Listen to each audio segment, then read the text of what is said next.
السلام عليكم ورحمة الله وبركاته. اليوم راح أشرح لكم كيف نغير باسورد الأبل آي دي والآي كلاود من داخل الآيفون، يعني ما نحتاج إلى الوصول للكمبيوتر. ندخل إعدادات، أب ستور، الحساب عندنا، عرض أبل آي دي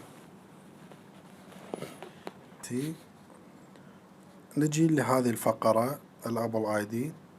هنا يقول لي editing your Apple ID and password will take you to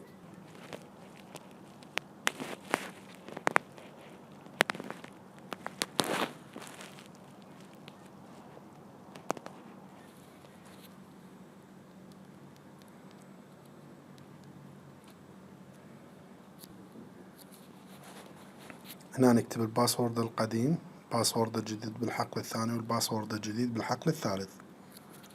بعدين أعطيت تشنج باسورد. لهنا يكون انتهى الشرح. لا تنسوني من صالح الدعاء. محمد سامي الدليمي.